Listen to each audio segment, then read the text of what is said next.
Très bien. Alors, nous avons effectué dans les vidéos précédentes, la vidéo 4 et la vidéo 5, des factures d'achat et des factures de vente. Là, les deux factures de vente, je vous les montre, elles sont là. Hein. C'est la facture, non, c'est la facture d'achat, excusez-moi, à Intermobile et Time Up, c'est ces deux-là. Et au niveau des ventes, les deux factures qu'on a effectuées, elles sont là. C'est donc la facture de Gondar et la facture qu'on a fait au particulier. Première chose qu'on va faire, c'est qu'on va ouvrir chacune de ces quatre factures et on va les valider. Alors, on pourrait les valider de manière globale. C'est-à-dire que là, je pourrais, vous avez vu, j'ai sélectionné les deux, je pourrais faire clic droit et je pourrais valider directement. Allez, je vais le faire comme ça. Ça va aller plus vite. Et là, il va me dire, voulez-vous valider ces deux documents? Je vais lui dire oui. Et vous avez vu, elles passent en validé. Elles ne sont pas encore transférées en compta, mais elles passent en validé. Au niveau des factures d'achat, je pourrais faire la même chose.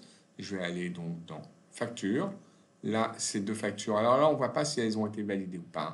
Là, ça n'apparaît pas. On pourrait modifier un peu ce tableau, mais c'est un peu plus compliqué. On ne va pas le faire. Mais je vais quand même demander, parce que je sais qu'elles n'ont pas été validées, puisque tout à l'heure, on ne les a pas validées, ces deux factures, qu'elles soient validées.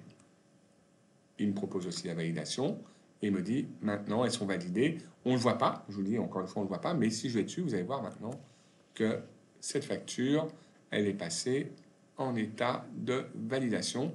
Vous avez vu, le valider, vous ne pouvez plus y accéder. Elle est tout en grisé, c'est-à-dire qu'elle a été validée. Deux factures de vente, deux factures d'achat qui ont été donc validées. L'objectif maintenant et une des fonctionnalités principales du logiciel et d'intérêt, c'est justement que ces factures puissent être directement transférées en comptabilité. Donc, on va aller dans Opérations, ici. On va demander un transfert comptable, transfert en comptabilité. Alors, on suit l'assistant, tout bêtement, pour l'instant, rien à dire. On suit. Ici, on va lui dire attention qu'on ne valide, on veut comptabiliser des opérations de vente et d'achat. Donc, on ne va pas sélectionner les autres, même si on n'a fait aucun règlement. Hein. Mais malgré tout, là, on veut vraiment sélectionner que ces quatre documents. On respecte la période, on est sur le mois de janvier. Donc, 1er janvier 2021 au 31 janvier 2021. On demande les pièces qui ont été validées seulement à transférer. On va dans le suivant. Et il trouve mes quatre factures.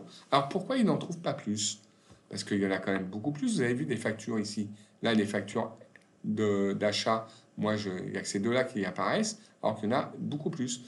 Tout bêtement, pourquoi il ne m'en demande pas plus? Parce qu'elles ont déjà été passées en comptabilité, donc il ne veut pas me les repasser une deuxième fois. Et heureusement, dès qu'elles sont enregistrées en comptabilité, il ne les repropose pas pour les retransférer une nouvelle fois. Sinon, ça générerait des doublons. Donc, ça correspond bien à mes quatre factures. Hein. Je vais agrandir un peu, que vous vous rendiez bien compte.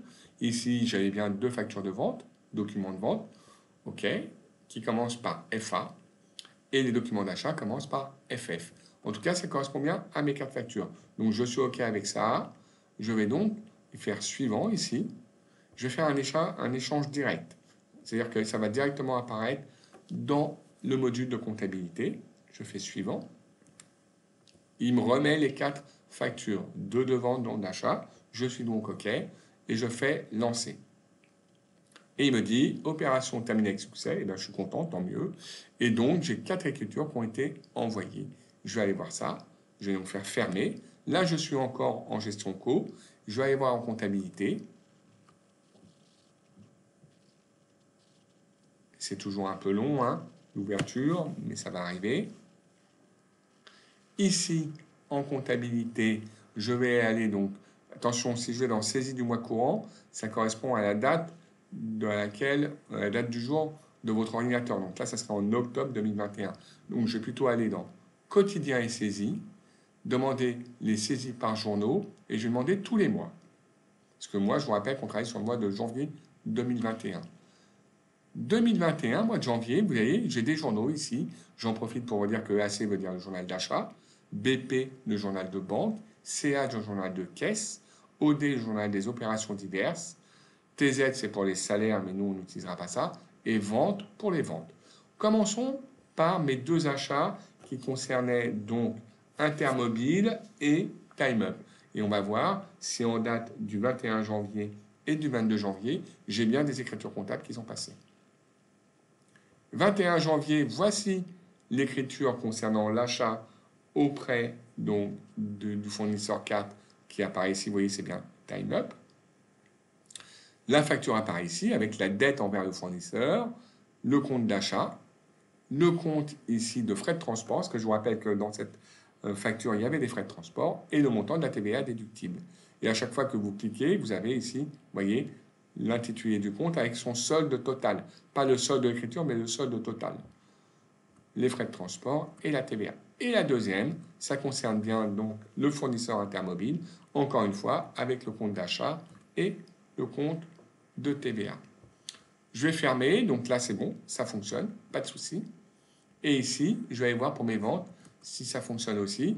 Mes deux ventes, la première qui avait été effectuée auprès du client Gondard, pas de souci, elle apparaît ici, en date du 20 janvier, et celle qui avait été effectuée auprès d'un client particulier en magasin directement, voilà, pour 1920 € TTC.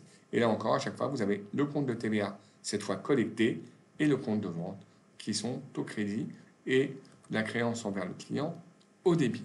Donc vous voyez, les écritures ont été automatiquement passées. Il est toujours nécessaire de les vérifier, mais elles sont vraiment liées donc à la facture qui provient du logiciel de gestion commerciale. Voilà, donc là c'était pour montrer le transfert des documents de vente ou d'achat directement en comptabilité. Très bien, et bien, je vous remercie. Et la prochaine vidéo sera liée maintenant au règlement des factures de vente ou au paiement des factures fournisseurs. À bientôt. Au revoir.